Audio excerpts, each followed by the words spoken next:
चलिए, तो बच्चों आज हम स्टार्ट कर रहे हैं आपका नया चैप्टर एलपी यानी कि लीनियर प्रोग्रामिंग। इस चैप्टर से 5 नंबर का सवाल आता है और ये चैप्टर बहुत ही आसान है। For your kind information it is noted that chapter number 12 और ये हो गया आपका एलपी। आप इसमें नोट कर लीजिए कि ओनली 25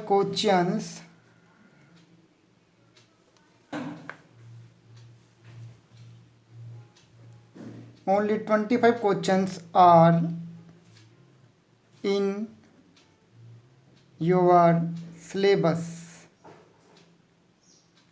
ओवरऑल, मतलब मिसलिनियस एक्सरसाइज को जोड़ के भी। ठीक है, तो इस तरीके से ये चैप्टर तो बड़े आराम से 5 लेक्चर में ख़त्म किया जा सकता है।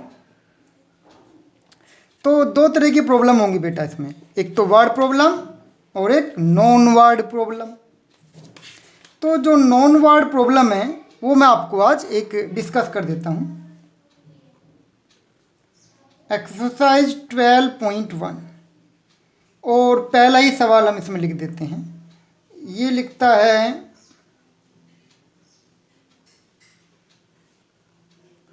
Maximise Z is equal to 3x + 4y। एक एक नंबर का सवाल आ जाता है इसलिए पूछ लेता हूँ आपसे। भाई देखिए, मैक्सिमाइज जेड, यहाँ पर जेड एक फंक्शन है एक्स और वाई का। In other word you can write Z is a function of X Y is equal to 3x + 4y। तो जो जेड है, जो फंक्शन है, वो कहलाता है ऑब्जेक्टिव फंक्शन, और value which we have to find are known as decision value. In other word X and Y are known as decision variable. Constraint एक वर्ड होता है subject to constraint, subject to constant. Subject to constant, constant का मतलब बेटा restrictions, conditions. तो कुछ लिखा है कि एक्स और प्लस जो डिसीजन वेरिएबल हैं उनका दोनों का सम 4 से कम ही कम रहना चाहिए, और एक्स और वाई दोनों का वैल्यू 0 से बड़ा होना चाहिए। इतनी सी बातें आपको गिवन है, तो कुछ नहीं करना इसमें। हमें एक ग्राफ पेपर लेंगे, यही तो बहुत ही आसान सवाल है, 2 नंबर का सवाल है। बिना ग्राफ पेपर के भी हम इनकी इनइक्वलिटीज को बना लेंगे। जैसे ये एक्स एक्सिस लिखा और ये वाई एक्सिस लिखा। तो मैं 11वीं क्लास की कुछ कंसेप्ट आपको क्लियर नहीं है तो अभी क्लियर करा देता हूँ। मैं चाहूँ तो उनको लिख सकता हूँ कि भाई ये तो मेरी इक्वेशन नंबर 1 है, यहाँ से लिख सकता हूँ this is 1, this is 2, this is 3। ये तीनों के तीनों इनइक्वलिटीज हैं। आप थोड़ी देर के लिए इक्वेशन मानते हुए x + y = 4 का ग्राफ बना लीजिए। ठीक है भाई, x + y = 4 मानते हुए यहाँ लिख दूँ, दिख रहा होगा x + y = 4। छोटी क्लास में आप टेबल बनाया करते थे इंटरसेप्ट फॉर्म करके। आसान सवाल है इसलिए मैं भी सीधा आसान तरीके से बता रहा हूँ। इधर x इधर y, x 0 तो y का वैल्यू 4 आएगा, y का वैल्यू 0 तो x का वैल्यू 4 आएगा। एक अपनी मर्जी का भी लिख सकते हो, 2 और 2, 2 पॉइंट बहुत होते हैं। तो अब मुझे ये पॉइंट्स डिनोट करने हैं, ये वाला और ये वाला। तो ये पॉइंट आएगा x पे 0, x पे 4, मतलब 4 सेंटीमीटर का मेरे पास स्केल है, स्केल से बना लूँ। तो भाई ये लगभग यहाँ आएगा पॉइंट्स। ये पॉइंट तो ड्रा करने आते होंगे, 9th क्लास से सीखते आए हैं आप लोग। ठीक है, तो हमने क्या किया भाई, ये लाइन बना ली। राइट बच्चों, अब बात क्या है कि भाई ये जो लाइन का इक्वेशन नहीं था कि लाइन आपने बना ली, ये तो इनइक्वलिटीज है। मतलब इसका ग्राफ क्या होता है, कोई भी इनइक्वलिटीज पूरे प्लेन को, जो एक्स वाई का प्लेन है, दो पार्ट में डिवाइड कर देती है। दो पार्ट में कैसे, देखो ये लाइन होगी, एक पार्ट तो इधर का, एक पार्ट इधर का, सबको दिख रहा होगा, एक पार्ट इधर का, एक पार्ट इधर का। तो इसका सॉल्यूशंस क्या होता था 11th क्लास में, आपको पता था, आइदर ये वाला पूरा रीजन और आइदर ये वाला पूरा रीजन, राइट। तो अब ये कैसे पता लगाएं कि ये वाला रीजन है कि ये वाला रीजन है, तो उसके लिए एक सेटिस्फिकेशन पॉइंट आता है, 0 0 पर टेस्ट कर लो कि ये वाला पॉइंट इनइक्वलिटीज नंबर 1 को सेटिस्फाई कर रहा कि नहीं कर रहा। देखता हूँ भाई, 0 यहाँ पे 0 रखा और यहाँ पे 0 रखा, तो 0 + 0 0 0 छोटा है 4 से, हाँ भी सेटिस्फाई कर रहा है। तो इसका मतलब ये हुआ कि ये वाला जो रीजन है, ये वाला जो रीजन है वो मेरा सॉल्यूशन पार्ट कहलाएगा। तो मेरे पास पेंसिल है और मैं इसको ऐसे बना लेता हूँ, यही तो सीखी था आप 11th क्लास में। लेकिन बात को ध्यान से सुनिए, गौर फरमाइए। अभी आपको ये इक्वेशन भी बनानी है, x = 0। तो भाई x = 0 कौन सी लाइन होती है, ये सवाल 2 वाली, x = 2, सॉरी x = 0।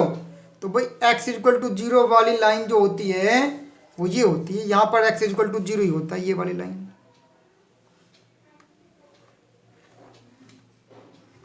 लो थोड़ी डार्क बना देता हूँ। इस ये वाली जो लाइन है x = 0, ये वाली जो लाइन है, इसका क्या रोल है, ये भी पूरे प्लेन को दो पार्ट में डिवाइड करती है। आइदर इस साइड का रीजन होगा और आइदर इस साइड का रीजन होगा, राइट बच्चों। तो फिर क्या करें, एक रीजन सेलेक्ट करना। अरे सीधा सीधा लिखा है, x का वैल्यू 0 से बड़ा होगा।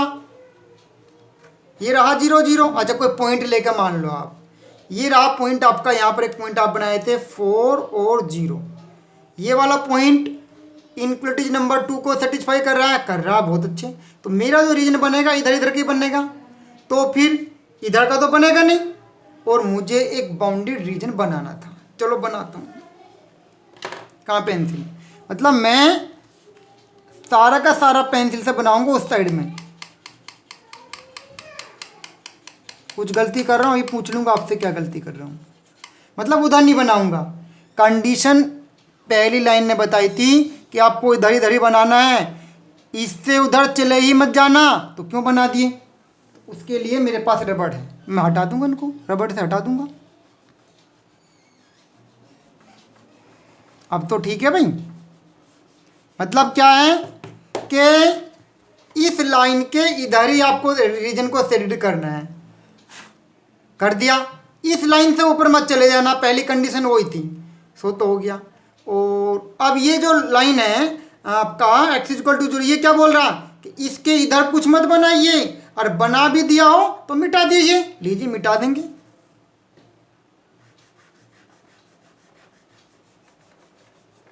भाई कंडीशन तो सेटिस्फाई करानी पड़ेंगी ना।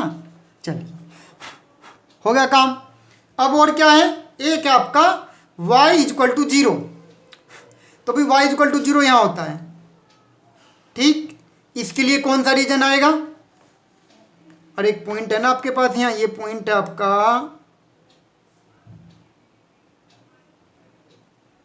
0 4। तो ये वाला पॉइंट इसको सेटिस्फाई कर देगा, नीचे का कोई पॉइंट सेटिस्फाई नहीं करेगा। तो अब क्या करें, इसके ऊपर ऊपर लाइन बनाइए, मतलब पोर्शन बनाइए, और ध्यान रखना इसके इधर मत बना देना, इसके इधर मत बना देना, तो यही रीजन बनेगा भाई। और गलती से भी इधर मत बना देना, और बन गया हो तो पेंसिल आपके पास है, रबड़ आपके पास है भाई, बन गया हो तो मिटा देना। लीजिए मिटा दिए, ठीक बच्चों। तो मेरे पास एक फिजिबल रीजन आ गया, इसको बोलते हैं बाउंडेड रीजन या फिजिबल रीजन। ये जो रीजन है ना, ये वाला जो बना है,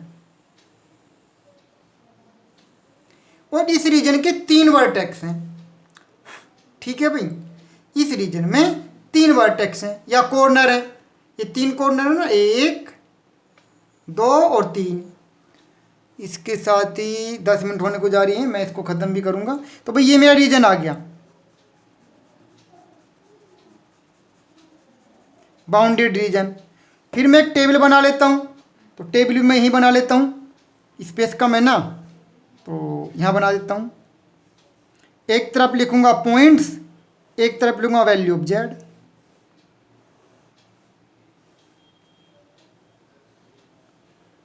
पॉइंट्स और वैल्यू ऑफ जेड। अब पॉइंट्स कौन कौन से हैं? एक तो है 0 0, एक है आपका 4 0, एक आपका 0 4। भाई जेड की वैल्यू बताओ, यहाँ से कहाँ फीड करोगे ना वैल्यूज को? यहाँ फीड कर लो।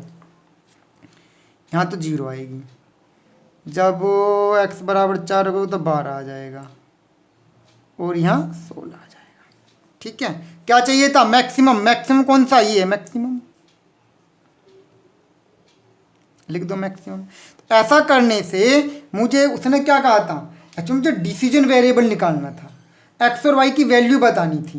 तो मैं बता दूं कहाँ जगह ही है, तो मैं लिख दूंगा सो एक्स इज इक्वल टू 0 और वाई इज इक्वल टू 4। ये मेरा आंसर होगा बच्चों।